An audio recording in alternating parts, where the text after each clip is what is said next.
Bom, muito boa tarde a todos.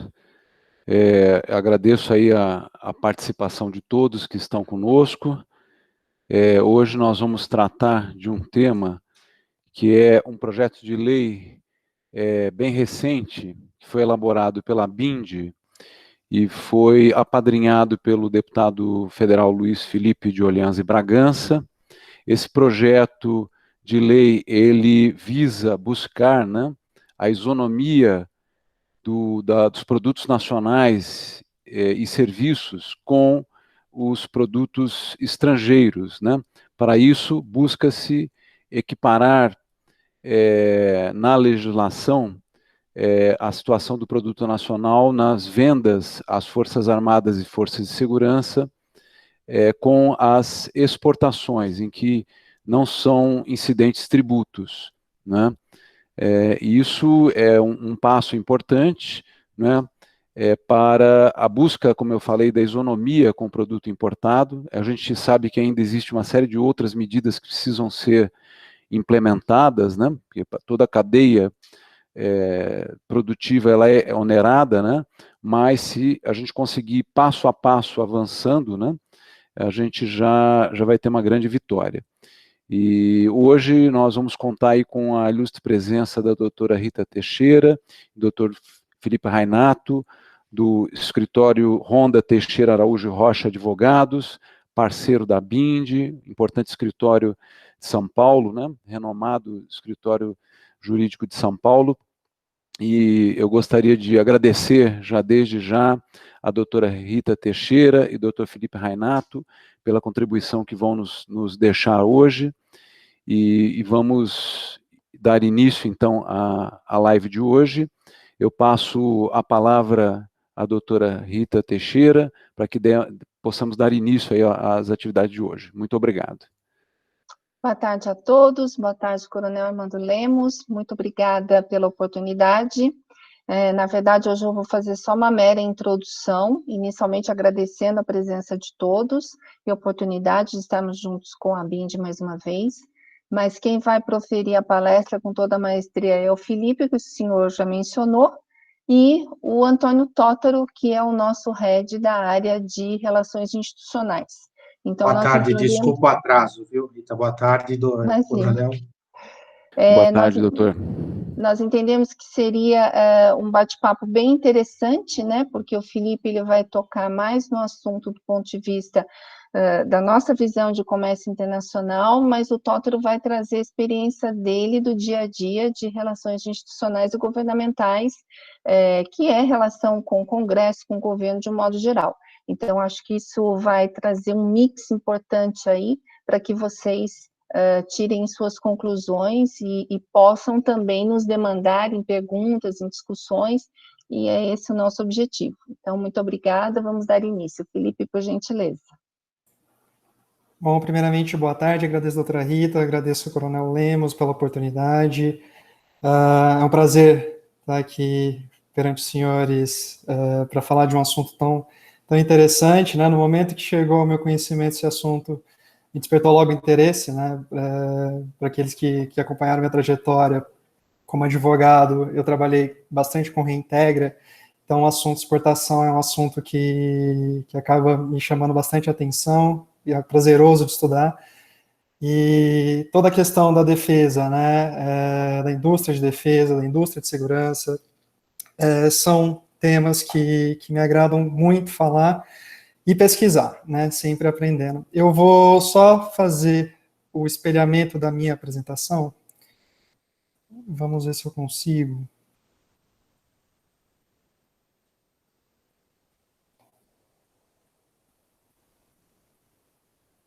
Vocês conseguem ver? Positivo, doutor Felipe, conseguimos. Sim, estamos vendo. Perfeito. Bom, a minha ideia é trazer, né, nessa apresentação, alguns dos fundamentos que podem ter orientado ou podem orientar, né, as discussões sobre o PLP número 244 de 2020.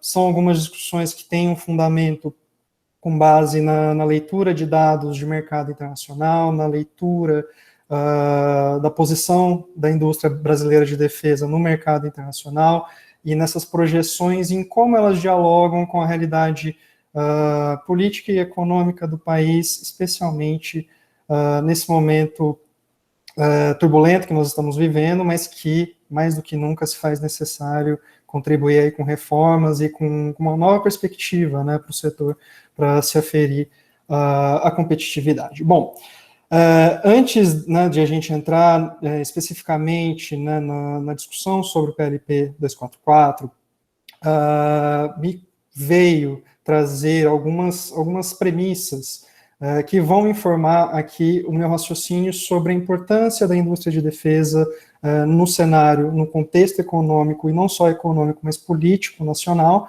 e a importância de se ter medidas que promovam a indústria de defesa nesse contexto do Brasil.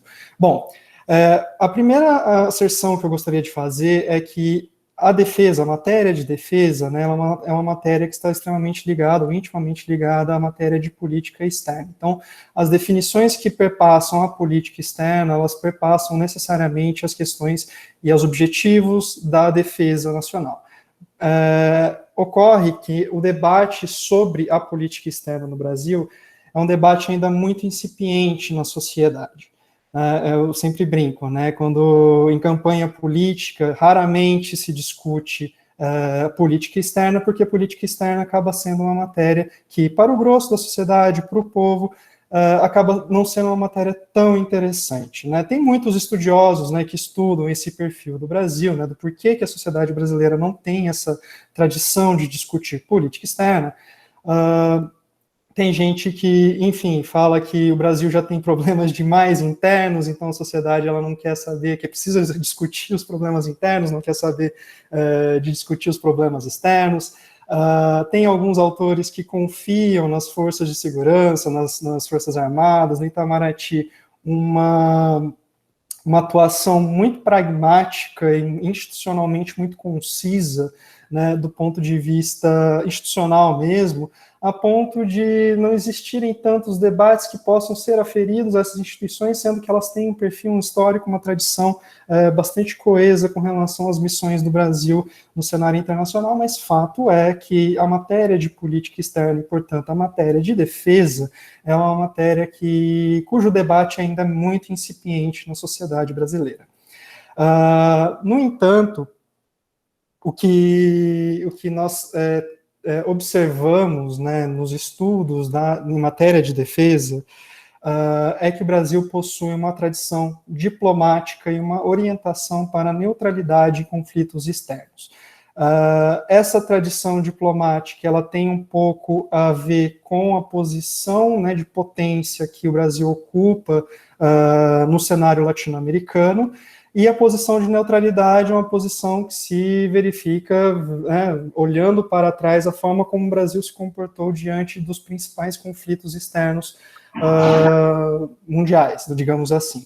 A posição de neutralidade é uma posição que se traduz basicamente em não assumir nenhuma e nem outra posição nesses conflitos, muito embora existam, evidente, algumas situações em que o Brasil, sim, tomou parte e tomou um lado, né, na disputa, mas fato é que o Brasil ele tem uma tradição diplomática e uma orientação na neutralidade nesses conflitos externos. Isso faz com que a matéria de defesa e de segurança ela seja debatida muito pelo foco interno, né, pelo que está acontecendo dentro das fronteiras do Brasil e como resolver isso dentro dessa perspectiva de segurança e de defesa. E os senhores sabem muito melhor do que eu que quando nós tratamos de segurança no Brasil, nós tratamos sempre de um conflito entre as forças oficiais e forças não oficiais, né? A gente tem o crime organizado, as facções criminosas, o tráfico e todos os comandos que são hoje combatidos por essas forças de defesa e de segurança nacional e que informam a nossa política de segurança muito mais com foco interno do que externo. Isso faz com que a sociedade acabe debatendo a matéria de defesa e de segurança com esse foco, né? Nós chamamos aqui de conflitos internos irregulares e não convencionais, justamente porque são conflitos travados não com instituições formais, mas sim com indivíduos ou grupos de indivíduos que se organizam em torno de uma instituição de fato, né, e não formal, através de conflitos que não são travados num tabuleiro regular, digamos assim. Então, diante disso, nós temos o direcionamento do debate sobre a defesa e sobre segurança, justamente para a segurança interna e para a promoção da lei e da ordem institucional no Brasil, mas sempre olhando com esse ponto de vista de quem olha para dentro das fronteiras, né? Mas isso não tira da indústria de defesa e de segurança um papel extremamente importante e estratégico no contexto de Brasil-nação, digamos assim, né? A indústria de defesa, né, e de segurança no Brasil ela é vista como uma atividade econômica estratégica. Não sou eu, Felipe Rainato, quem fala isso, né? Quem fala isso são as próprias Forças Armadas, que definem esse segmento econômico, esse segmento da indústria, como um segmento estratégico. Não só um segmento que precisa ser protegido, digamos assim, mas precisa ser fomentado, precisa ser divulgado, precisa ter bases para que seja grande e autônomo. Isso se dá com um amplo fomento estatal. Os senhores sabem muito bem de como o Estado brasileiro ele fomenta e qual o nível de fomento que se dá para as indústrias de defesa, dentro de uma perspectiva de que a autonomia de uma nação, ou no caso do Brasil, com relação a materiais de defesa, isso informa a própria soberania. Esse pensamento é um pensamento que na literatura já é bastante consolidado e segue no sentido de que o país que é autossuficiente, tanto do ponto de vista tecnológico quanto do ponto de vista produtivo, é um país que não precisa depender de terceiros num momento de guerra, no momento de conflito, seja ele qual for. Então, um país que, de fato, investe em todo o segmento de defesa é um país que acaba reafirmando a sua soberania. Então, o setor industrial de defesa é um setor que informa e reafirma a própria soberania de um Estado, no caso do Brasil. E faz com que o próprio setor industrial acabe assumindo um munus público muito claro, né, que é ajuda à promoção à paz e também a prevenção de conflitos internos, justamente porque se tem esse papel de fornecer os alicerces e de fornecer o material para que as forças de segurança possam, construir essa base de segurança e de bem-estar para a sociedade. Essas são as premissas que eu gostaria de fazer. Agora a gente vai para um ponto um pouco mais específico de comércio e de cenário internacional, para a gente tentar localizar e situar a indústria de defesa do Brasil no mundo. Eu trouxe alguns dados do CIPRE, ele é um Instituto de Pesquisa da Paz de Estocolmo, ele é um instituto referência, de estudos sobre guerra e paz. Então, é um instituto que faz muitos levantamentos estatísticos, que traz, né, de modo público diversas estatísticas de diversos países, e nós compilamos algumas delas, e nessas duas tabelas que os senhores podem ver nessa apresentação. Essa primeira tabela, ela relaciona os gastos de defesa por país no ano de 2019. Eu fiz esse recorte de 2019, nós temos os dados históricos do século XX inteiro, mas nós relacionamos esses dados especificamente de 2019 para tentar situar o Brasil, em qual posição o Brasil se encontra em relação a grandes potências, em relação às potências que estão no Conselho de Segurança da ONU, e também em relação a potências que seriam de porte e calibre do Brasil. Então, o que nós depreendemos é que o Brasil, em 2019, ele acabou investindo quase 27 milhões de dólares do orçamento em segurança, e isso corresponde, ou correspondeu, né, a 1,5% do PIB e a mais ou menos 4% do orçamento, né? Essa realidade, ela, se comparada à realidade americana, chinesa e russa, que são países que fortemente e sabidamente investem nas aquisições de defesa, é uma realidade que parece até pouco tangível, né? Mas se nós compararmos esses números proporcionais aos números da Alemanha, nós temos uma fatia até, inclusive, maior do PIB brasileiro sendo investido enfim, no setor de defesa, muito embora, evidentemente, o nosso orçamento seja realmente inferior. Mas, por exemplo, nós estamos à frente, em termos de orçamento, à frente de Israel, né? Então, a posição do Brasil é uma posição, eu diria, mediana nesse cenário, né? O Brasil nem investe, nem é o que mais investe, nem é o que menos investe, poderia investir mais, eu concordo, mas esse é o retrato, né? A tabelinha de baixo é uma tabela que, essa sim, nós podemos fazer algum juízo de valor mais sólido e não tão feliz, porque essa tabela, na verdade, ela ranqueia, esse é um índice que ranqueia os 100 países, as 100 empresas que mais são influentes no ramo de defesa no mundo, né? E esses dados, eles são aferidos com base no faturamento dessas empresas, e o Brasil possui, né, ou melhor dizendo, né, o Brasil não possuiu em 2018 nenhuma empresa nesse ranking, né? Em 2016 e 2017 nós tivemos apenas uma única empresa, mas ainda é um desempenho, uma performance que está aquém de Índia e Israel, por exemplo, né, que cada um possui 3 empresas nesse ranking.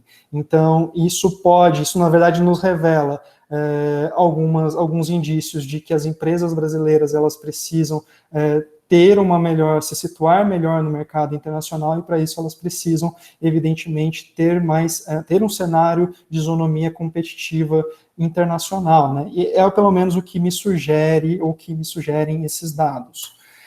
Olhando para o comércio internacional brasileiro, né, de produtos de defesa, né? Aqui eu vou fazer somente um recorte metodológico, né, que nós analisamos o capítulo 93 do Sistema Harmonizado,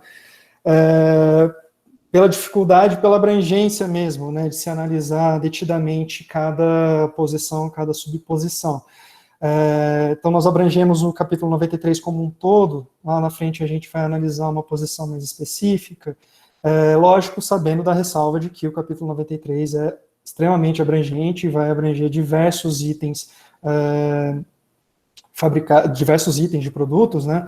Então, de fato, isso não seria metodologicamente correto para se aferir nenhum juízo de valor, mas vamos lá.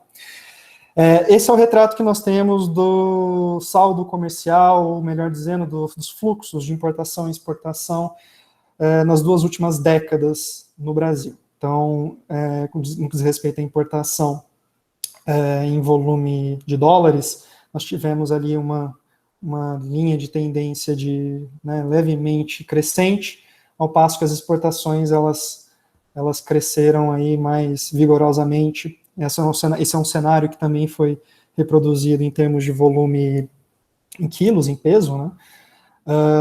E somente em 2020 a gente tem uma queda mais abrupta, por motivos óbvios, né? Mas esse é um cenário de modo que abrange, de modo geral, o capítulo 93. Mais interessante do que essa fotografia é essa, que me revela qual o preço médio empregado, né, nesse período analisado. Então, em 2 décadas, né, nós temos que o preço médio da importação ficou entre $20,81 por quilo, e na exportação somou 34,35 dólares por quilo, né? Isso num contexto, né, de 2 décadas, mas se nós olharmos aí, né, num recorte mais próximo, né, de 2010 até 2020, nós temos aí uma constante de preço médio na exportação foi de fato superior ao preço médio na importação. Isso significa, a princípio, que o produto brasileiro, ele nos parece ser mais caro, né, do que o produto importado. Mas a gente ainda vai chegar numa conclusão ainda mais assertiva. Próximo dado é o dado dos nossos principais parceiros, né, nossos principais fornecedores. Nós fizemos esse recorte de 2019, os nossos principais fornecedores são, de fato, os países europeus, Estados Unidos, China, né,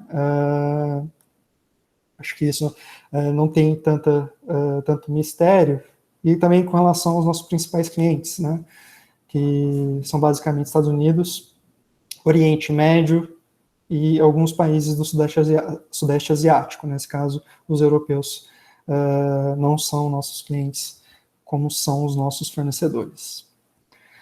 Bom, quando a gente foi analisar os dados, né, as estatísticas de comércio, eu fiz a ressalva metodológica, né, de análise do capítulo 93, e eu queria uma análise um pouco mais detida, né, de uma posição mais específica. Eu me deparei que algumas posições do capítulo 93, elas não são disponíveis, os dados, né, de comércio exterior não são disponibilizados pelo governo. Todas essas estatísticas, esses dados, eles são oficiais, eles são dados do governo federal, mas em algumas posições elas não são divulgadas, né, por motivos também óbvios, né, porque algumas posições são sensíveis, né, algumas informações são sensíveis e esses dados eles não são divulgados ao público. Então, o que eu consegui, né, o melhor que eu consegui dessas informações foi no que diz respeito à posição 9305, que se refere a partes e acessórios dos artigos das posições 9301 a 9304, e aqui nós temos um desenho um pouco diferente daquele inicial do capítulo 93, né? Que a gente tem aí um saldo comercial negativo no período, ou seja, nós importamos mais do que exportamos. Lógico que esses dados eles não estão descontados à inflação, então, logicamente, esses dados eles podem ter variações, sim. Mas, de toda forma, nós temos aí um saldo comercial negativo, tanto no que diz respeito ao volume de dólares, né, que entraram e saíram, quanto ao volume em peso, né, ambos foram negativos. Mas, ainda mais interessante que isso, é esse gráfico onde nós agregamos aquelas duas informações e estabelecemos qual foi o preço médio nas operações que ocorreram nessas 2 últimas décadas, né? E nesse caso a gente tem um dado muito interessante, né, e alarmante, ao meu ver, porque o preço médio de importação ele ficou na casa dos 43 dólares, 44 dólares, mas o preço médio da exportação, né, ele subiu, né, e foi muito superior, né, chegou à marca de 123 dólares por quilo, né. Evidentemente, a gente pode ter aí alguns fatores que, né, podem alterar ou podem enviesar esses dados, mas vejam, eu estou sendo cada vez mais específico, eu adentrei nessa posição 9305, até com esse objetivo de ser mais específico, e essa posição me, né, deu essa dica de que, de fato, o produto brasileiro, nessas 2 últimas décadas, é um produto oferecido e fornecido no mercado internacional muito mais caro do que o produto, digamos, semelhante que entrou no país no mesmo período. Essa é uma diferença bastante relevante, né, que quase chega aí aos 200%. Bom, com esses números em mente, né, e a partir dessas constatações, me veio, evidentemente, a mesma pergunta que os senhores provavelmente se fazem todos os dias, né, por que o nosso produto não é tão competitivo e por que nos falta isonomia, seja no mercado interno, seja no mercado internacional? Por que nós não conseguimos competir bem com os importados, ou por que nós não temos uma boa projeção no mercado internacional? Bom, eu acho que a grande parte da resposta está nos fatores de competitividade do Brasil. Essa é uma tabela provocativa, né, eu fiz justamente com o intento de provocar, porque se os senhores repararem bem, né, tantos fatores de competitividade negativos do Brasil são, eu diria que, os mesmos fatores positivos de competitividade dos países estrangeiros, ou seja, aquilo que nos faz ser menos competitivos é justamente aquilo que faz os demais países serem mais competitivos, né? Então, se a gente traz essa análise para o fator de mão de obra, a gente tem no Brasil, muitas vezes, uma mão de obra pouco qualificada, ou muito cara, ou ambos, né? Essa realidade nos Estados Unidos, por exemplo, ela muda, né? Nos Estados Unidos nós temos uma mão de obra bastante qualificada, cara, mas bastante qualificada, ao passo que em alguns países asiáticos nós temos uma mão de obra qualificada e muito barata. Então, nós perdemos esse fator de competitividade na mão de obra. A dificuldade de acesso a matérias-primas e insumos importados, né? Embora o governo brasileiro ele projete para a indústria, de modo geral, alguns mecanismos e regimes que facilitem a entrada de matérias-primas, no Brasil existe uma dificuldade, eu diria que sistêmica, acesso a insumos importados, né? Esse cenário é um pouco diferente lá fora. Nós temos que lidar com a desvalorização cambial que torna não só o produto, matéria-prima, o insumo importado mais caro, mas todos os fatores de custo que são alicerçados ao dólar mais caros. A burocracia nem se fala, acho que os senhores conhecem tão bem ou até melhor do que eu a questão da burocracia no Brasil, não só os aspectos regulatórios específicos do setor de defesa, mas a gente está falando aqui muitas vezes da burocracia de abrir uma empresa, de fechar uma empresa, de obter uma licença de funcionamento, um alvará, e até mesmo a burocracia de pagar tributos. A gente vai ver lá na frente como que o Brasil se situa nesse quesito. A carga tributária residual, né, esse é um assunto importante que eu vou abordar um pouco mais para frente, mas o quanto de tributo, de resíduo tributário que remanesce no produto final e é repassado ao consumidor, seja o consumidor interno, seja o consumidor externo, né? Tudo isso, portanto, culminando, né, no Doing Business do Brasil, que talvez não esteja no melhor ranking que nós poderíamos esperar. Bom, Doing Business, né, para aqueles que não estão tão habituados, é uma espécie de índice, né, de ranking, elaborado pelo Banco Mundial, que faz esse score, né, esse ranqueamento das potências, de todos os países, na verdade, com relação à facilidade de se fechar negócios ou de se conduzir negócios no Brasil, de modo geral, né? E o Brasil ele ocupa posições muito pouco desejadas nesses rankings, né?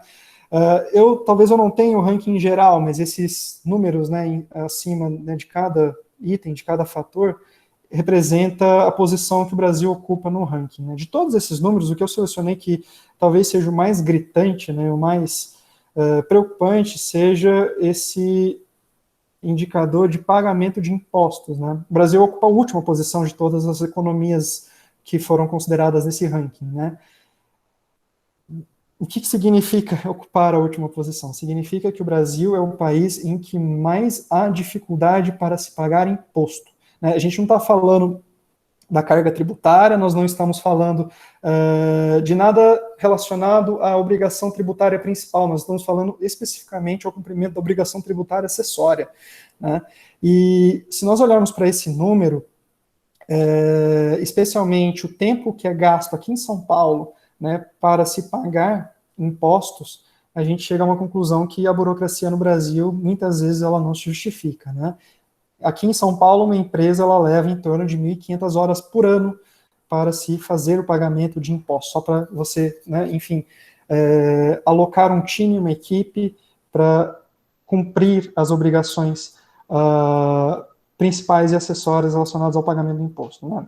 Esse é um número que não condiz em nada com as médias, né, na América Latina e Caribe, tampouco com os países de alta renda da OCDE.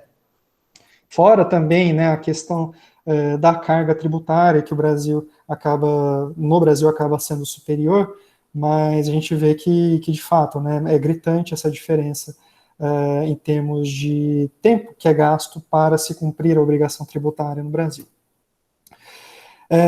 Diante disso, né, e a questão tributária me parece ser uma questão muito relevante, nos vem uma segunda reflexão, né, se de fato esse resíduo da obrigação tributária ela acaba sendo inserida no preço do produto ao cliente final, nada mais justo, então, do que estabelecer uma política de desoneração dessa carga tributária, que nós chamamos de carga tributária residual, sobretudo no quesito exportação. Né? Essa é uma política que é conduzida de modo, eu diria, restrito, considerando as principais economias no mundo, né? Ela é uma política que tem algumas diretrizes diferentes, mas elas geralmente significam a eliminação de impostos que incidiam na cadeia interna e que não sobre a exportação, mas essa eliminação ela acaba desonerando justamente esses impostos que seriam incidentes nesse produto exportado. Há, de fato, essa eliminação de resíduos tributários e também estabelecimento de mecanismos de compensação, de restituição desses saldos tributários que acabam sendo estornados, né, para o produtor ou para o vendedor como crédito ou como, de fato, como crédito a compensar ou como crédito a restituir em espécie. Os modelos globais, eles também são conhecidos nossos, né, até porque nós temos alguns desses modelos na nossa legislação, mas eles constituem basicamente imunidades tributárias sobre a exportação. Nós temos o semelhante no Brasil, que é a imunidade sobre o ICMS e as isenções sobre IPI e PiscoFins. Políticas sistêmicas de reconhecimento de créditos na exportação, então seria o equivalente ao nosso Reintegra, né, tanto na perspectiva do reconhecimento do crédito, quanto no mecanismo de restituição e compensação, né, desse resíduo tributário que acaba, enfim, retornando para o produtor como um crédito a abater nos outros impostos ou a ser restituído em espécie. Eu selecionei esses modelos, né, americano e chinês. Nos Estados Unidos nós temos o ICDISC, que é um sistema ali de redução da carga tributária muito interessante na exportação. Eu diria que o Reintegra chinês, né, que é uma espécie que é a restituição do imposto sobre valor agregado, né, no produto. Ele opera numa sistemática semelhante ao nosso Reintegra, né, com a diferença que o nosso Reintegra, a alíquota, né, de crédito do nosso Reintegra hoje é de 0,1%, né, na China é de 16%. Então é uma política bem mais agressiva e muito mais interessante para o produtor. Então, diante de todas essas, eu diria que premissas, né, que nós estabelecemos, né, nós acabamos lidando com uma problemática aqui no Brasil, né, no Brasil em relação ao produto estrangeiro. Que a primeira é imunidade constitucional relativa aos impostos de importação. Isso não só no Brasil, mas como a gente viu em outros países, né, outros países adotam essa mesma imunidade na venda externa. A desoneração na origem provocada pelos mecanismos de rebate tributário, né? O alto custo tributário e regulatório na fabricação do produto nacional e o baixo custo regulatório residual na importação, tudo isso somado me faz crer que o produto nacional fabricado pela nossa indústria de defesa acaba sendo muito menos competitivo em relação ao produto externo. Ontem, conversando com a doutora Rita e filosofando um pouco sobre esse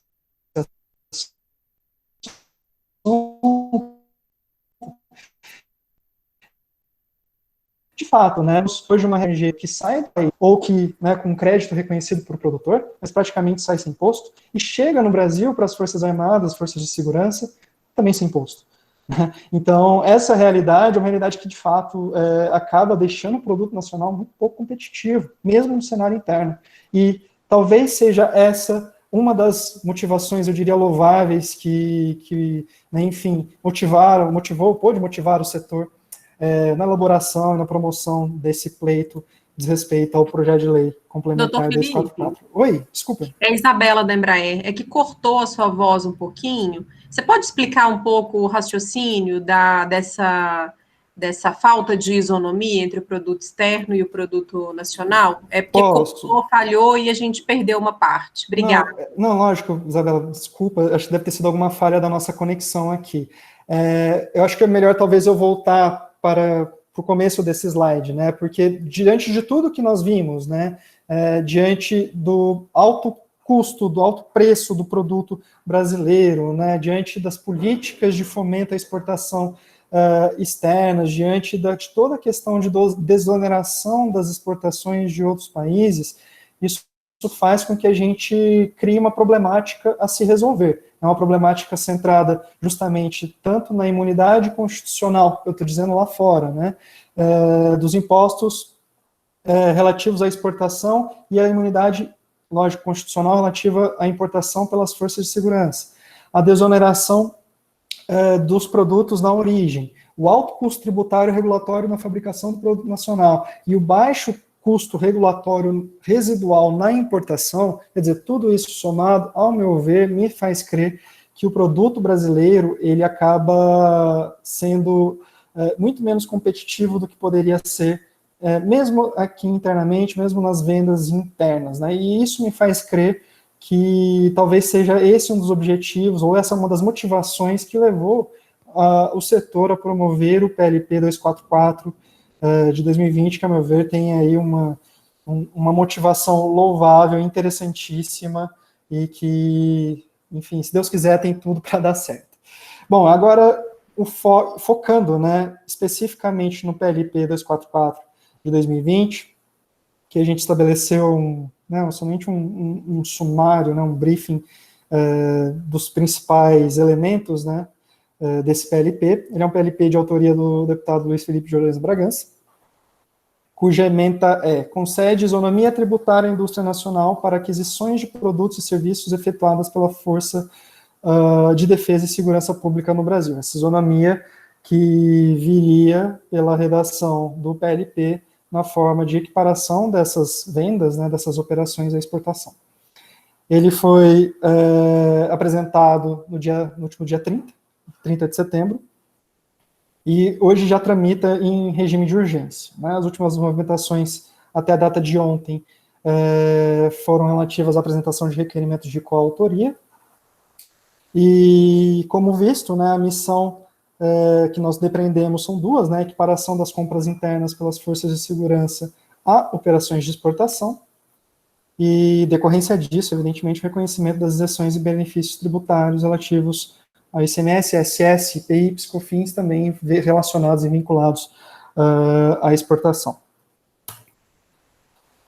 Ao meu ver, e ao ver aqui da nossa equipe, esse é um PLP que tem uma pertinência material quando ele diz respeito à equiparação dessas operações à exportação. Por que eu estou dizendo isso? Porque há outros institutos, né, que também equiparam vendas internas ou operações internas a exportações. São institutos jurídicos já previstos no ordenamento jurídico brasileiro. Então, nós temos aí o primeiro exemplo, que são as vendas às zonas de livre comércio, como, por exemplo, a Zona Franca de Manaus.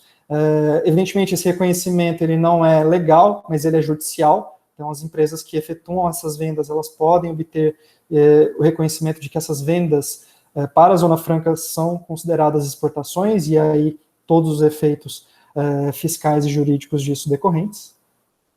As vendas a trading companies com fim específico de exportação, essas são operações de venda interna que são também equiparadas à exportação. Vendas a lojas francas. As situações de exportação ficta, que são operações específicas previstas no regulamento aduaneiro, no artigo 273 e regulamentada pela IN 369. E também um caso bastante específico, que talvez, não sei se vem ao caso me adentrar muito, mas na hipótese de concessão de novo regime de admissão temporária para o bem que já foi admitido em território nacional. Então, essa é uma hipótese também bastante específica, em que, para fins fiscais, ocorre uma exportação sem que essa mercadoria, de fato, tenha saído do território nacional.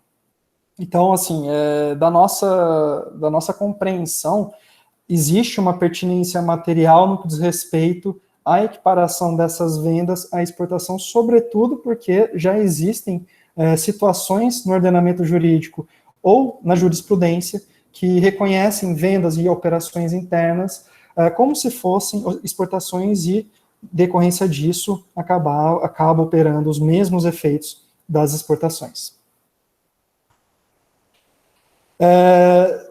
Com relação ao PLP, nós conseguimos dividir, né, em relação aos seus efeitos,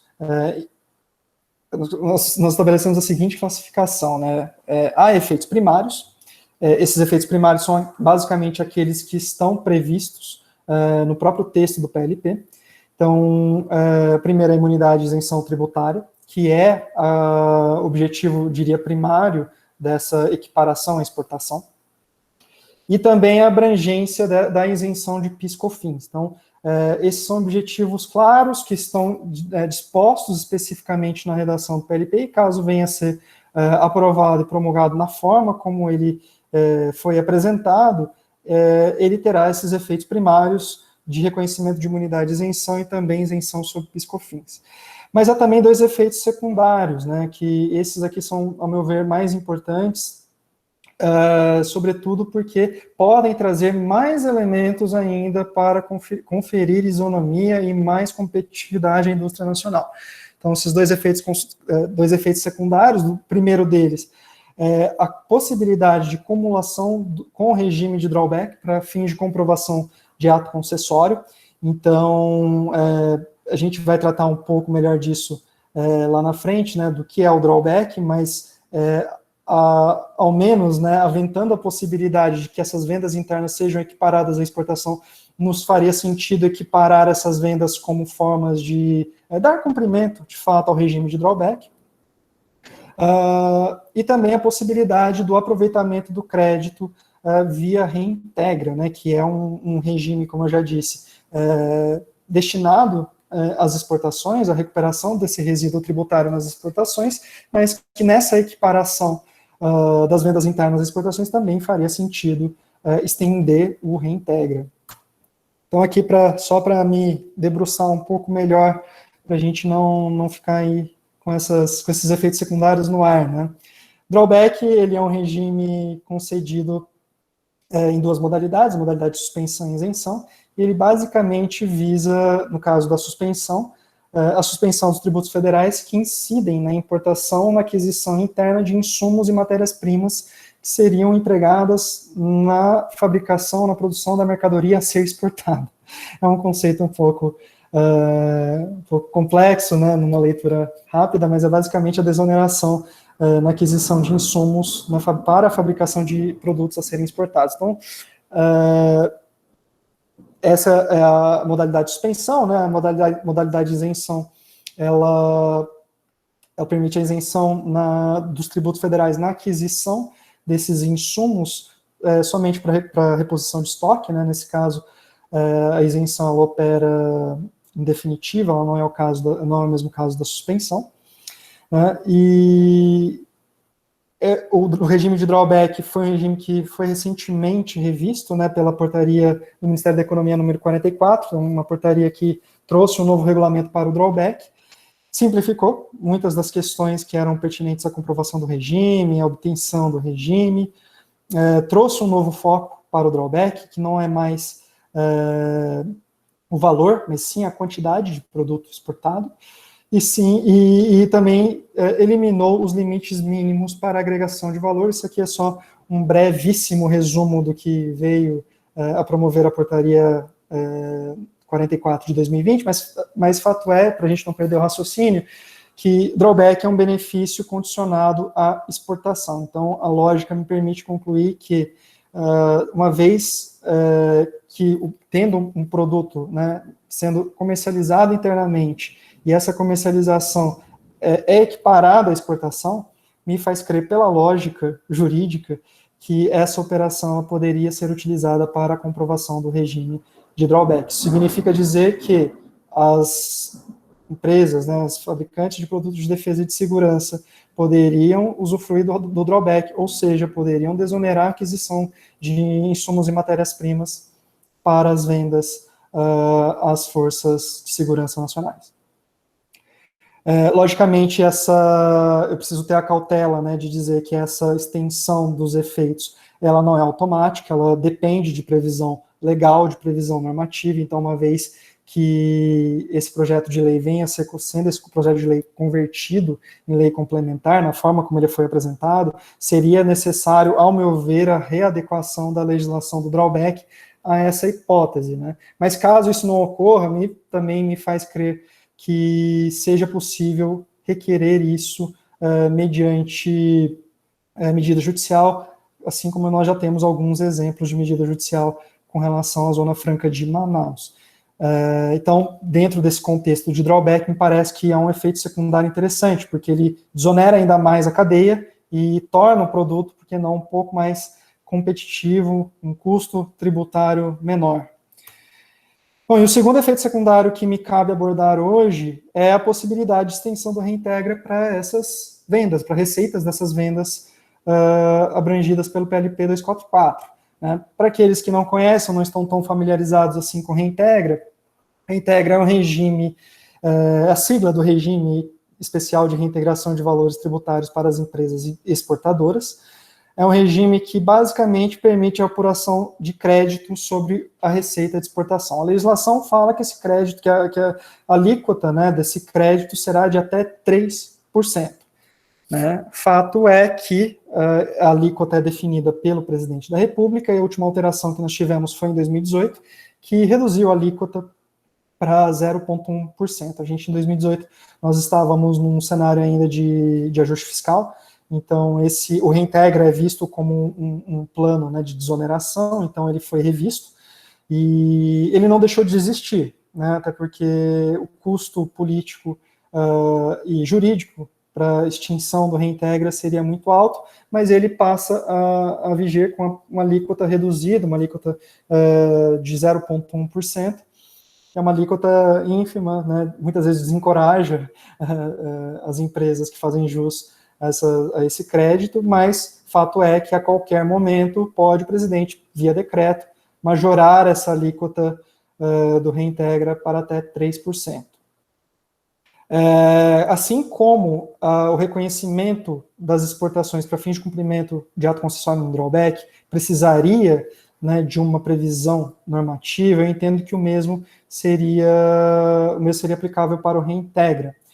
Só que com relação ao Reintegra, né, o cenário que nós temos é muito semelhante ao do drawback, né? Existe uma jurisprudência já bastante consolidada de que algumas operações que são assemelhadas à exportação fazem jus ao reconhecimento desse crédito e apuração desse crédito pelo Reintegra. Um exemplo disso são as vendas realizadas para a Zona Franca de Manaus. Então, a empresa que vende produtos para a Zona Franca de Manaus, essa operação de venda, porque ela é assemelhada a uma exportação, ela é equivalente a uma exportação para fins fiscais, então ela faria jus também à apuração do crédito pelo Reintegra à alíquota vigente. Então, esse é um reconhecimento que se dá por medida judicial, existe uma jurisprudência hoje bastante consolidada nesse sentido, mas também por cautela e por cuidado, a gente informa que essa extensão, né, dos efeitos Reintegra para as vendas dos produtos às forças de segurança, ela deveria, no primeiro momento, ser prevista em lei. Caso não seja, ela pode ser reconhecida por decisão judicial, caso o Reintegra, logicamente, ainda esteja vigente. Bom, de toda essa minha apresentação, eu queria deixar aqui algumas reflexões, né, para finalizar, para concluir,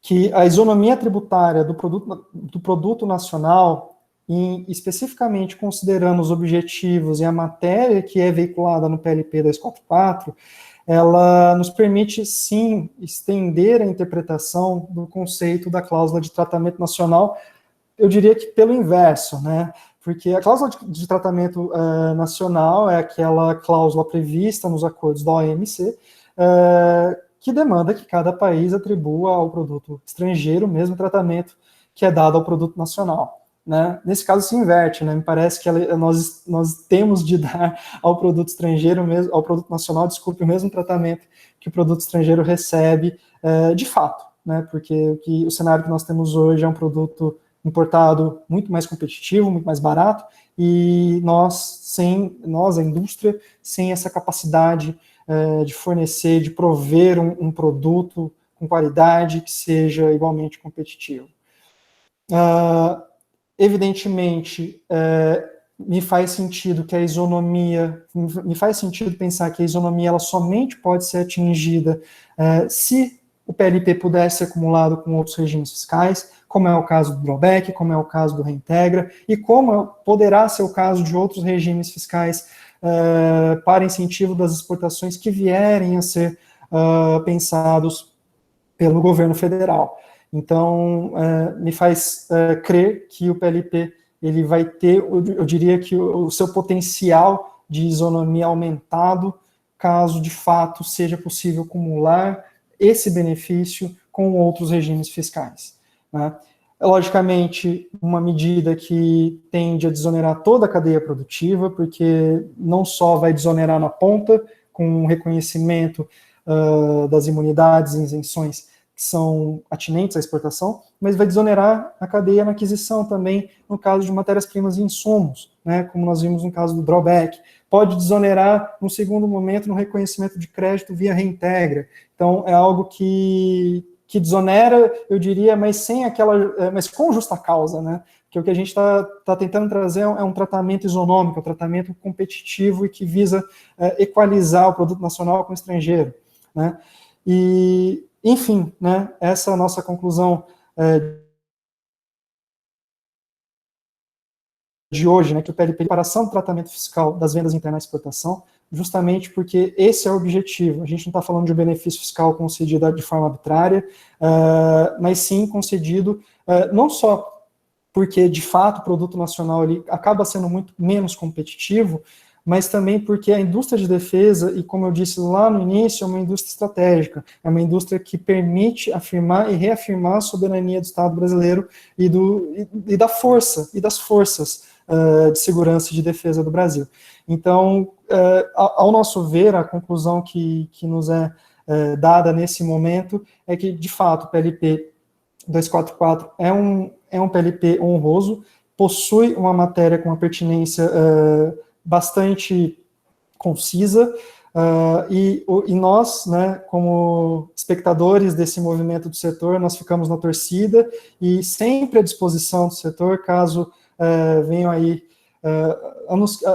a surgir questionamentos acerca da tramitação, acerca de eventuais questões que possam vir aí com relação à tramitação do PLP. Mas do nosso lado fica aí o nosso desejo de boa sorte à tramitação desse PLP e de que, enfim, nossos votos para que ele seja aprovado na forma como veio e que consiga trazer ao setor aí, a todas as empresas, o fator de competitividade que falta para se colocar como uma empresa de fato competitiva no Brasil. Muito obrigado a todos. Muito obrigado, doutor Felipe Rainato. Acho que agora o doutor Totaro vai fazer uso da palavra. Isso, muito obrigado a todos que estão nos assistindo hoje. Obrigado, Coronel Lemos. É um prazer estar aqui com vocês. Eu só tenho uma dúvida, se estão me ouvindo bem, mas eu acredito que sim, né? Senão eu já estou vendo a Rita balançando a cabeça. Obrigado, Rita. Bom som, viu, doutor? Muito obrigado, Coronel Lemos. O que eu teria a dizer é acrescentar poucas coisas ao que o Felipe fez, que foi bem completo, né, no seguinte ponto. O projeto de lei, né, que ele mencionou, o PLP 244, é muito recente, como vocês sabem, né, protocolado pelo Luiz Felipe Bragança no dia 30 de setembro, então super recente. Houve apenas um detalhe no que foi dito pelo Felipe, que não tem nada a ver com ele, foi até o meu time que passou isso para ele, que não está tramitando em urgência ainda, embora fosse espetacular se estivesse, né?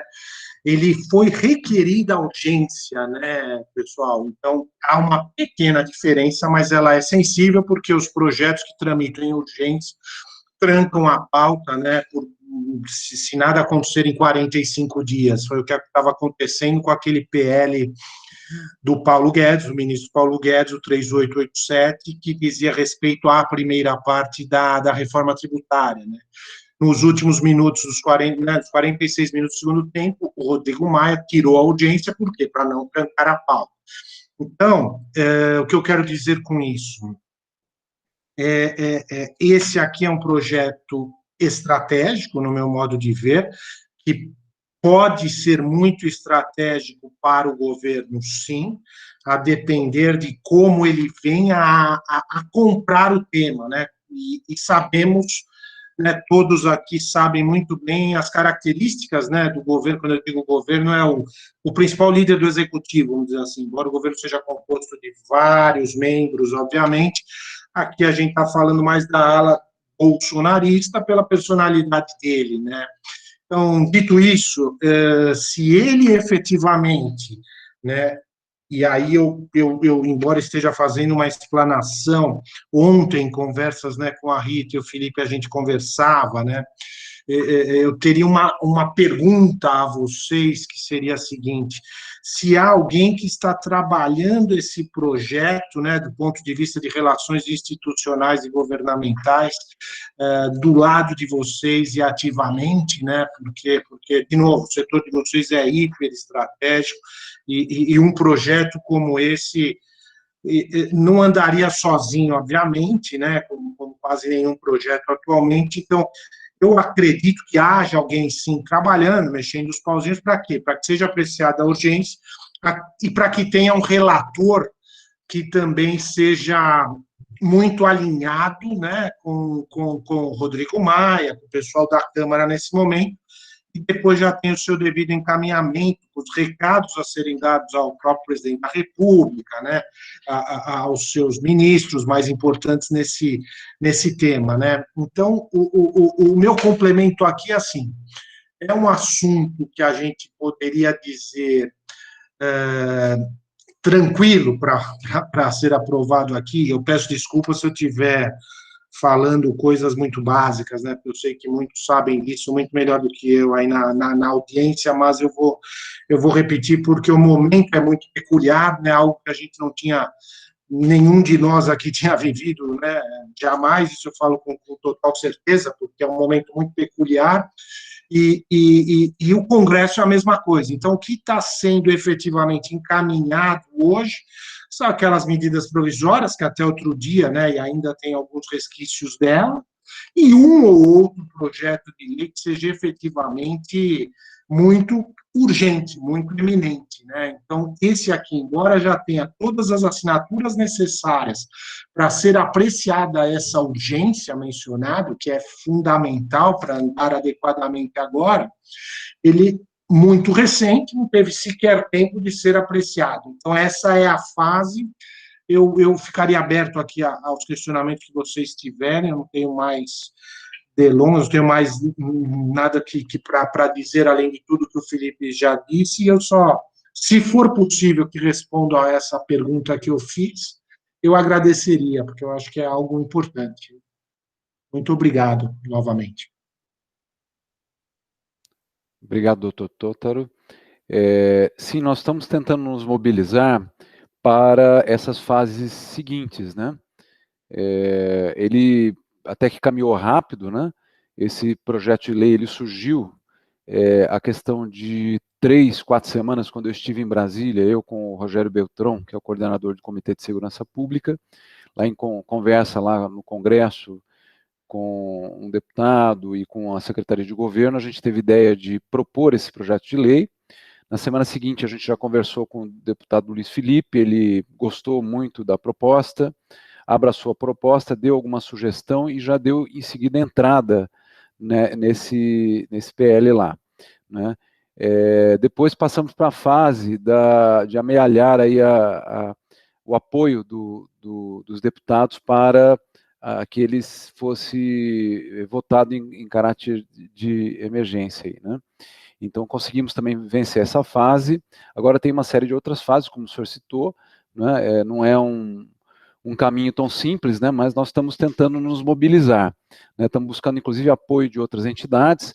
Eu vou tomar a liberdade até de colocar aqui no chat um link para acesso há um documento que eu solicito o apoio de todos para assinar esse documento e divulgar, né, que é um documento que nós vamos dar entrada lá no Congresso de apoio ao projeto de lei, né? Então, estão procurando várias ações aí para que possamos vencer também essa próxima fase, né?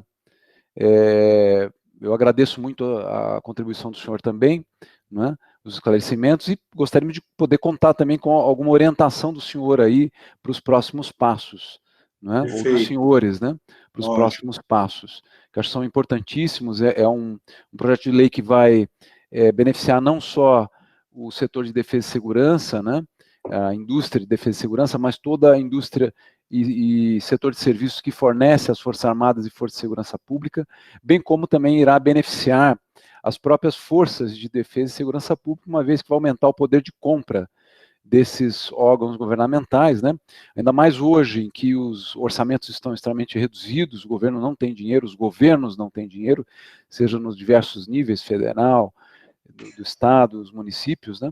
Então, se uma vez aprovado, isso vai beneficiar uma série de atores aí, né? Então, nós estamos trabalhando em cima disso e buscando apoio não só do setor de defesa e segurança, das empresas do setor de defesa e segurança, mas a gente procurar expandir para os outros setores que também serão beneficiados, né? Então, peço aí a ajuda de todos, o link está colocado no chat, peço que os senhores acessem, se possível assinem, divulguem, para que a gente faça aí uma mobilização geral em prol aí de vencermos a próxima fase. Não, né? Fantástico. Só uma perguntinha, Coronel Lemos, gente, uma outra, né? Desculpe. Quando eu penso num projeto como esse, né, embora realmente, né, como o senhor bem falou, não é só um setor que está se beneficiando, não, são vários outros, então tem que unir esforços, excepcional, né? Isso realmente é um passo muito interessante, assim como esse documento que eu ainda não tive a oportunidade de ver, mas eu já separei para ler depois e apoiar. E o terceiro comentário, diria que aí é uma pergunta, quando eu penso também num projeto como esse, principalmente por envolver o setor dos senhores, né, aqui da ABIND, eu penso assim, já chegou ao presidente da República, né, já chegou ao Braga Neto, por exemplo, tem pessoas chaves, né, ali naquele ambiente que, se já receberam a notícia, etc., podem definir o jogo, né, no mapeamento de stakeholders, esses dois são peças-chave, né, eu diria. Sim, sem dúvida. Só como notícia até para todos, né, na mão do presidente especificamente não entregamos, mas semana passada foi entregue na mão do vice-presidente da República, general Mourão, bem como também na mão do comandante da Marinha, hoje foi entregue na mão do ministro da Defesa, não é? E ao ministro da Ciência e Tecnologia, né, que foram, hoje está ocorrendo audiências lá do nosso presidente executivo e nosso presidente do conselho, né, o doutor Galo e o almirante Rodrigo, respectivamente, que estão lá em Brasília empreendendo essas ações, né? Então, nós estamos procurando atingir todos, né, aí que sensibilizem, tenham sensibilidade para apoiar, né, esse projeto. A gente teve, quando surgiu essa ideia do projeto, e quando estávamos ainda em Brasília, eu e o Rogério Beltrão, estivemos lá na Secretaria de Governo, que também nos orientou e disse que também estaria nos apoiando, né, do governo federal. Tivemos lá no GSI do general Heleno, né? Maravilha. Então, a gente está procurando fazer uma ação ampla, né, para buscar apoio aí para esse projeto de lei.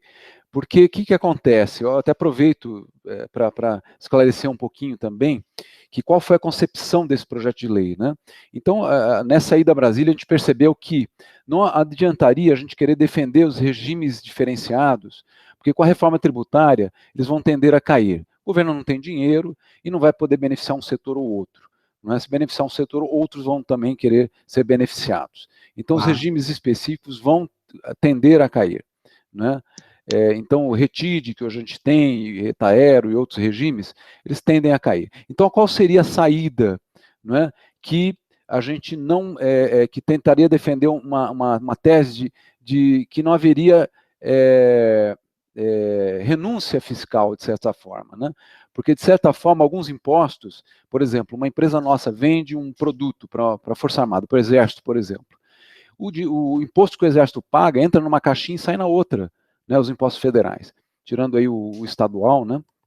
Então, acaba que, de certa forma, não haveria renúncia fiscal, né? E sim um aumento de poder de compra dos órgãos estatais, uma desoneração da máquina estatal, porque quando há um recolhimento de imposto, a gente movimenta a máquina estatal para recolher esse imposto, então há, de certa forma, ali um custo, né, nesse movimento, né?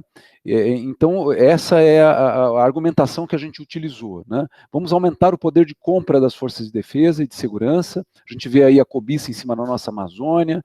A gente teve também nessa semana que estive em Brasília, estive lá com a Polícia Federal, que nos confidenciou a dificuldade na luta contra o crime organizado, né? A gente vê aí líderes de facção sendo soltos, crime organizado se estruturando, né? Buscando tecnologia, equipamentos. Então, é uma corrida, né?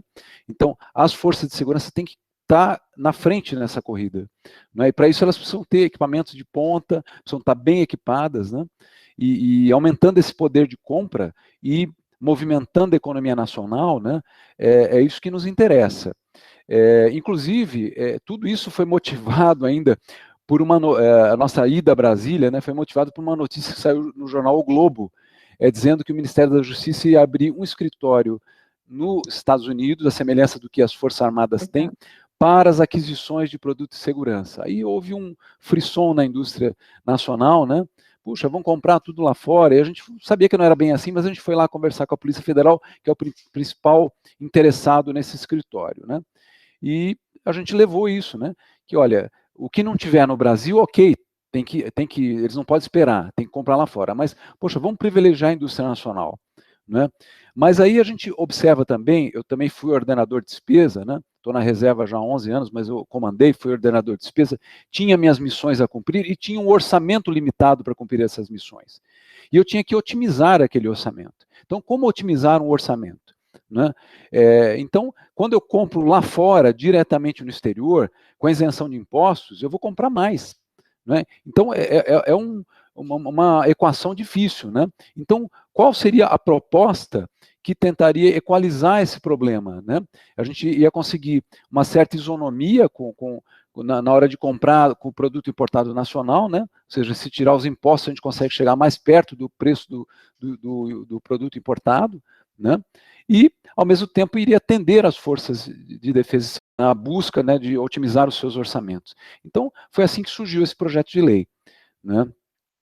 Foi essa a concepção do projeto de lei, né? Então, a gente sim, estamos procurando ampliar aí a sensibilização dos diversos atores, né? E espero que chegue no presidente da República também, né? No vice-presidente já chegou, foi entregue semana passada em mãos, né? Hoje, perfeito, ao ministro da Defesa e o ministro da Ciência e Tecnologia, né? E, se eu não me engano, também ao comandante da Força Aérea, né? Se não for hoje, vai ser entregue amanhã ao comandante da Força Aérea, se não me engano é amanhã. E, então, estamos tentando mobilizar todos aí, né? Agora, minha última questão, Lemos, é impressão minha ou algo que eu vi na mídia referente à família do presidente da República, ver que a indústria nacional não estar tão preparada quanto a internacional no setor, ou será que eu estou fazendo alguma confusão? Não, a gente ouve sim alguma coisa assim. Acho que principalmente o Eduardo Bolsonaro, ele é um pouco favorável aí à abertura de mercado, né, principalmente a questão de armas, né, que aqui a gente tem basicamente duas indústrias de armas, né, que é a Taurus /CBC, né, que é o mesmo grupo, e a Imbel, que é administrada pelo Exército. A grande mesmo é só a Taurus CBC. Então, e esse governo é um governo que ele tem uma tendência a ter uma posição liberal, né, em questão de mercado, né, de abrir o mercado, mas que abra com igualdade de condições, porque o que acontece hoje? A indústria nacional, além dos tributos, ela tem um ambiente regulatório extremamente hostil, né? Para vocês terem uma ideia, um produto controlado, como é, por exemplo, um armamento, né, ele leva cerca de 1 ano para o protótipo dele ser aprovado lá no Centro de Avaliações do Exército, para depois poder autorizar a comercializar. É muito tempo.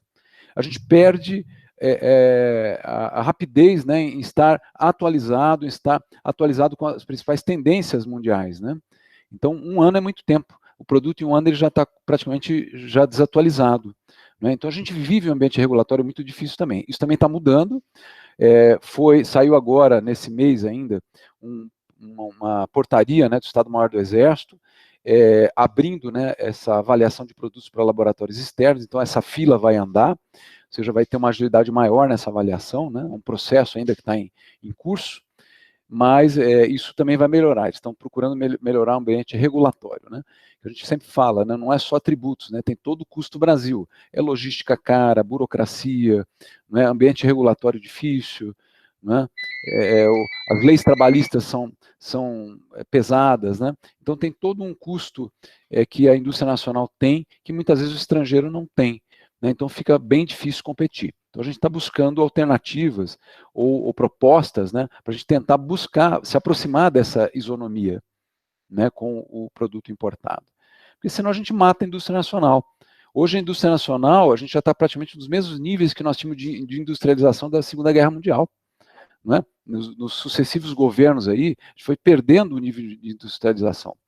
O Brasil chegou a estar, nos idos de 80, entre os 10 maiores exportadores de material bélico, que era chamado antes, né, no mundo.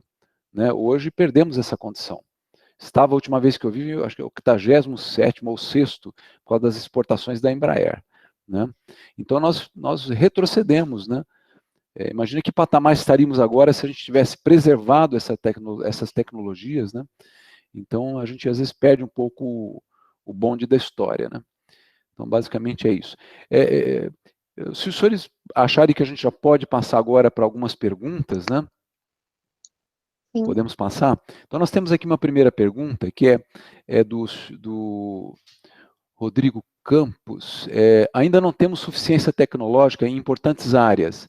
Os offset, a transferência de tecnologia, ainda possui importância estratégica para o Brasil. Né? Objetivamente, como o projeto de lei 244/20 pode impactar os futuros offsets? Os senhores saberiam como responder isto? A princípio, pelo que nós lemos desse PLP, o impacto primeiro dele é justamente nas vendas, né? Nessa desoneração tributária pura e simples da venda que decorre da equiparação né, dessas vendas à exportação.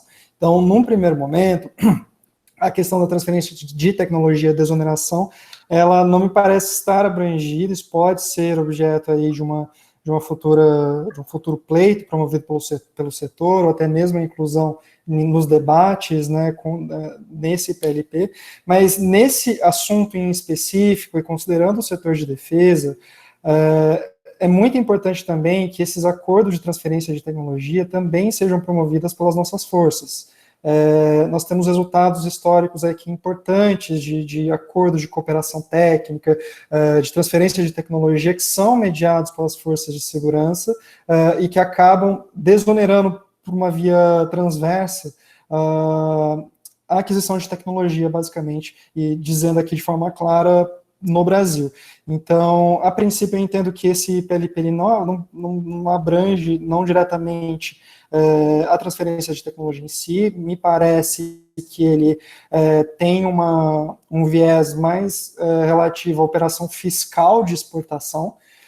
Acredito que pode, dentro do escopo, né, do PLP, ele pode vir a constar, mas também pode vir a ser algo a ser debatido pelo setor e objeto de uma nova proposição legislativa que não seja tão engessada como um projeto de lei complementar, que nesse caso é necessário por uma razão constitucional, mas pode ser aí algo previsto até mesmo, não sei, de repente em lei ordinária, ou mesmo algo promovido pelas nossas forças, né, e aí trazendo aí a atribuição natural delas dentro desse contexto de promoção de política externa e promoção de investimentos.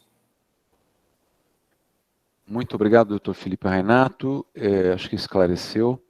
Eu aproveito aqui para estender um convite a todos. No próximo dia 27 de outubro, que é terça-feira da próxima semana, nós vamos ter a nossa reunião mensal plenária, né, em que vamos contar aí com a presença do deputado Luiz Felipe, né, que é o padrinho da nossa proposta de projeto de lei, né, que acabou executando o projeto de lei, dando entrada, que vai estar conosco aí discutindo aí o projeto de lei, né, os seus desdobramentos, os próximos passos, né. Ele e talvez outros parlamentares também participem dessa nossa reunião. Então já deixo o convite a todos e volto a ratificar aí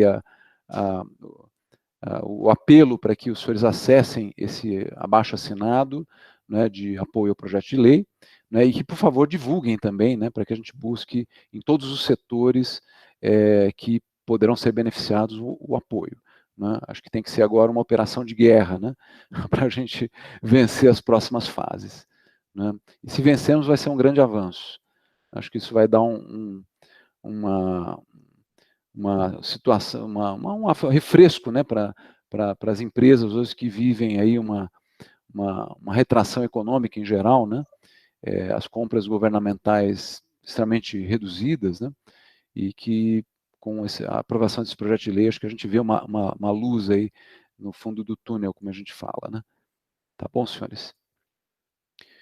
Então, eu volto aqui a perguntar se teria mais alguma questão que os presentes gostariam de colocar. Se tiverem, coloquem no nosso chat. Eu agradeço aqui a doutora Rita Teixeira, doutor Felipe Renato, doutor Totaro, e a todos que participaram dessa live, que prestigiaram esse nosso evento, né? Foi bastante esclarecedor. Eu estou recebendo aqui vários pedidos para disponibilizar essa apresentação, doutor Felipe, se for possível, né, a sua apresentação, se a gente puder ter acesso depois, disponibilizar a todos, a gente agradece. Okay? Não, sem nenhum problema, acho que a gente pode, né, compartilhar ela numa plataforma em que seus associados possam também acessá-la de forma, né, indiscriminada. Coronel, eu só tenho uma questão, acho que a Isabela acabou fazendo uma derradeira questão. Não, eu coloquei, eu sinalizei que eu queria fazer uma pergunta e logo abaixo o Carlos escreveu a pergunta. Posso fazer a pergunta aqui para vocês? Pode. Acho que a pergunta, eu sou relações governamentais da Embraer e, claro, a gente vai fazer também um esforço individual para apoiar o projeto. A gente já até, assim que ficamos sabendo, a gente já até fez um contato rápido com o deputado Luiz Felipe, então, ele já sabe também que a gente está apoiando e que é importante. A minha pergunta é, em relação à renúncia fiscal provocada pelo projeto, isso é extremamente importante do ponto de vista de tramitação no Congresso, né? Então, a gente não tem essa sinalização de onde vem o recurso para essa renúncia fiscal. Então, eu queria entender de vocês como é que a gente vai, como associação, lidar com isso, dado que esse é um quesito fundamental para que ele seja constitucional, para que ele seja, para que ele preencha o primeiro requisito lá de admissibilidade de tratamento, né? Então, mesmo que ele vá direto para o plenário, essa questão vai surgir na primeira hora. Então, essa é a questão, e como é que vocês estão vendo aí que esse PL conversa com as propostas de reforma tributária, porque, enfim, a reforma tributária já pode fazer com que o PL morra na largada, né? Então, enfim, são perguntas difíceis, mas queria escutar vocês.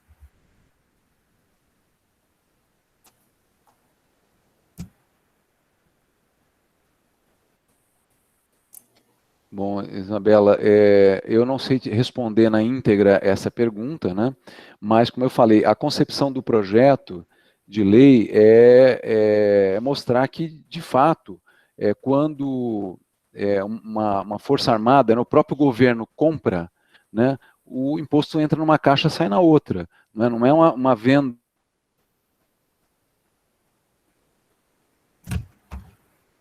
Oi, travou. Travou. Só para mim ou para todo mundo? Para todos. Travou geral, viu, Isabela?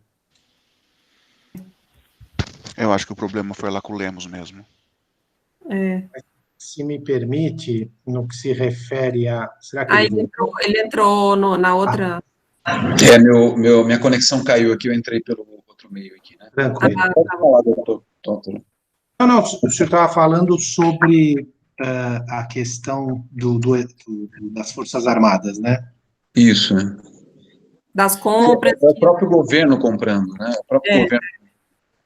Sim. É lógico que quando a questão dos impostos estaduais, né, ou quando for serviços municipais, e a venda for ao governo federal, às Forças Armadas, ou às Forças de Segurança Federais, né, sim, haverá renúncia fiscal, né? Agora, seria equiparado justamente às exportações, né, justamente para poder movimentar a economia, poder aumentar o poder de compra, essa é a argumentação, né? Então, seria o mesmo tratamento e a mesma forma de argumentar, né, eu creio. Eu não sou um especialista do assunto, né, mas é a maneira como a gente imaginou.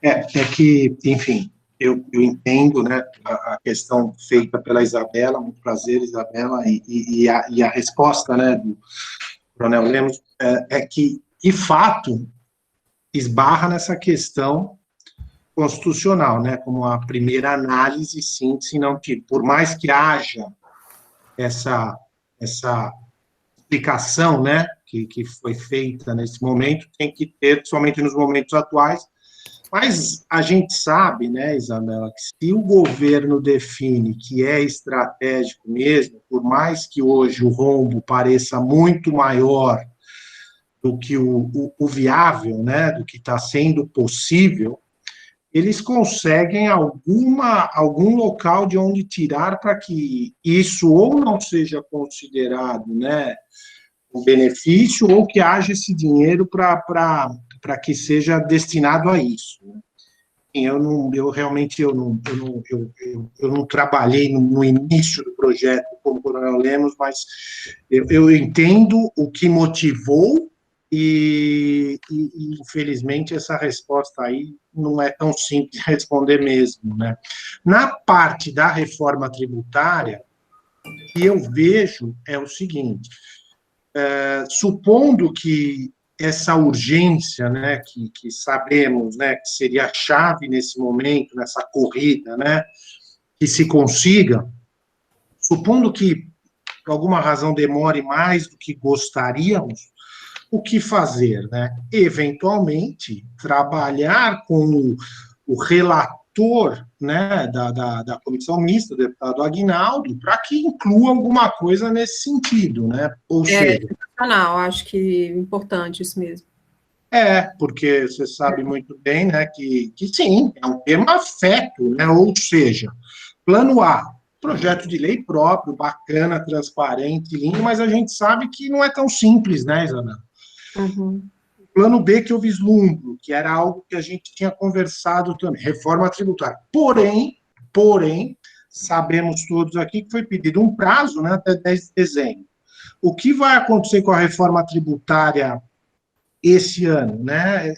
As apostas são difíceis, né? Não é tão simples, embora muitos digam nada vai acontecer, obviamente, outros dizem não, o ano é tão atípico, o momento é tão atípico, vai acontecer sim logo nos primeiros 20 dias de dezembro. Então, é algo que está muito difícil de especular. A minha dúvida é a seguinte, embora eu acho que seja um caminho, Isabela, assim como você pontuou, minha dúvida é a seguinte, os efeitos práticos de uma reforma tributária, isso a gente conversa sempre, né, de verdade, não é algo imediato, né, o período de transição de uma é 5 anos, né, de uma PEC, a outra de 10, então, assim, infelizmente não é imediato, mas eu acho que tem que ser considerado sim. Perfeito. Tá? Obrigada. Acho que esse é um ponto para a gente tratar com o próprio deputado Luiz Felipe na plenária, né? Saber a opinião dele sobre a não admissibilidade ou essa barreira que a gente pode enfrentar na tramitação, né? Total, até para visualizar, porque eu não sei efetivamente, né, Isabela, talvez alguém aqui saiba, como é o relacionamento dele para o plano B, né, com o Aguinaldo, né, sabidamente, o Aguinaldo tem um time técnico muito forte, né, Alexandre e equipe ali, que poderia contribuir demais para o encaminhamento desse pleito, né. Legal, obrigada, gente. Imagina, obrigado a você. Muito obrigado, Isabela, pela pergunta, doutor Tartori pelos esclarecimentos. Nós temos aqui mais uma pergunta que é do Carlos Sanches. O PLP 244/20 não define quais os produtos ou serviços farão parte do benefício de redução de impostos. Dessa forma, qualquer produto ou serviço fornecido à defesa e segurança pública seria beneficiado por esse projeto. Eu vou me permitir responder. Sim, a ideia é essa. É justamente não ser uma proposta de um único setor, né, que a gente perderia força, né, e sim uma proposta para beneficiar as forças de defesa e segurança. Então, seria todos os produtos e serviços. A concepção do projeto é essa. Tá? E a questão do ICMS, acho que a gente não falou, né? Porque o ICMS também é um tributo importantíssimo nesse processo de venda governamental. E aí, nesse caso, me parece que a gente precisaria de uma PEC para trabalhar especificamente o ICMS. Como é que, doutor Felipe, como é que você vê essa questão? Essa questão, eu passo para o Tótaro, não sei, com relação ao ICMS, de fato, eu não saberia te responder. Eu não sei se o Tótaro tem alguma visão a respeito disso, Tótaro, mas de pronto, Isabela, não saberia te responder. Porque aqui no PL a gente está falando só de IPI e PIS/COFINS. Né? Não, mas ele aborda o ICMS também. Seriam todos impostos, assemelhar a exportação, né? Ele fala do ICMS também.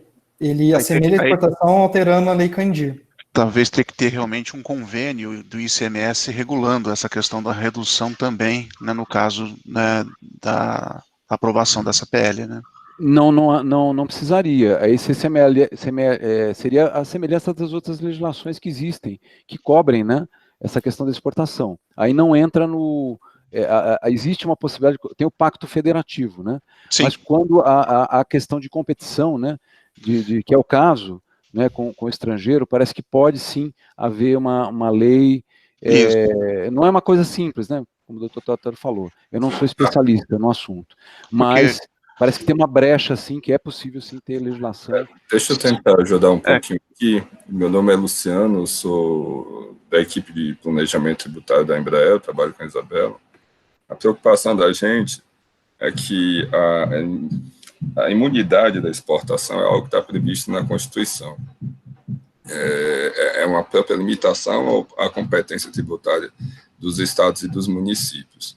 A nossa preocupação é fazer isso por lei complementar, embora tenha até uma capacidade de compreender a lei que estaria dentro do escopo da lei complementar, isso seria limitar a competência dos estados e municípios. Pode ser que isso não passe na CCJ, por exemplo, dessa forma. Pode ser que isso seja interpretado que precisaria passar precisaria ser uma PEC. Dá para interpretar que seria possível fazer isso, porque na Constituição diz que normas gerais de direito tributário são reguladas por lei complementar, mas pode ter, enfim, pode ser algo que causa uma dor de cabeça imensa depois, porque vira uma grande discussão judicial esse aspecto. É mais nesse sentido a dúvida. Obrigada, Lu.